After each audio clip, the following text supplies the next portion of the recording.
This is Subira House in Lamu. It is one of the guest houses here, but unlike others, it offers something special: slow food. At Subira, Swahili word for patience, guests are treated to foods that are naturally grown, carefully selected and cooked with a consideration of the environment.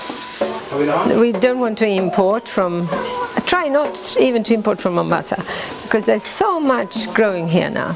We discovered the mchicha, we discovered other green leaves. Guests at Subira are also very free to join in the food preparations. The karkade flower growing so well here. It's a hibiscus plant. Hibiscus plant which is really edible. Even the leaves are edible, but we collect the buttons and dry them or cook them, boil them whole to make a nice juice or a nice tea. Even we made some Swedish glögg for December, where we cook them with cardamom, cinnamon, you know, these typical winter spices for us Swedish people. And all the people we invited, they love this. So instead of red wine.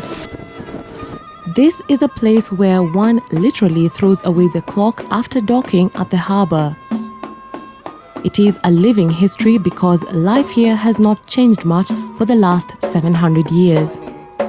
They had their kings, rulers who wanted to control the entire Swahili settlements.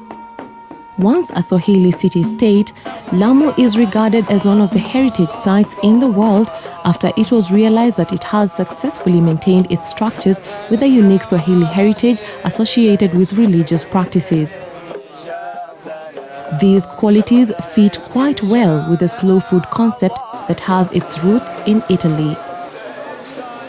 The ideas, maybe we have got them from our engagement in the slow food movement, where we were quite engaged actually on our time in Sweden. And now we have more time here, and it's time, yeah, it's a good moment to open a small restaurant and try this out. And up to now it's been very popular. To understand how life is in relation to food matters, a family visiting Lamu shared with us the food situation back home. It's just a way of, they are everywhere. The fast food restaurants are along the roads, and as soon as you're traveling between two cities, it's the only thing you can choose. The slow food movement is simply a revolt against fast foods that are mainly mass-produced, contain less nutrients, and have little regard to the environment. It has become health problems with that. You put on weight and you get the diseases that come with gaining weight, the diabetes and the heart problems. And so I think it's a very important issue to educate people on how to eat and how you can eat better to gain a more healthy life. In Kenya, they try to imitate. They have a richness here, like you have the millet, you have the sorghum. People feel that is not what they want.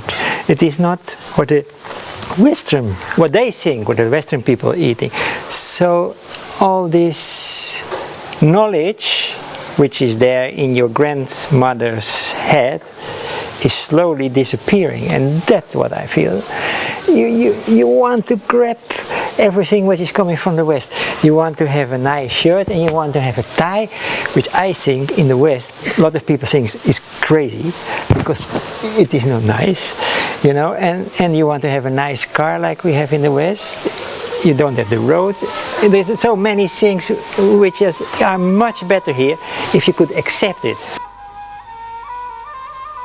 At Subira, the promotion of local goods to sustain Lamu is crucial because this will in turn help in preserving the living history that is currently experienced here. Such modern efforts, among others, will ensure that Lamu remains in the list of the heritage sites in the world, a place to preserve for the future generations to reflect and learn from. Take it easy, anda pole pole, hakuna haraka.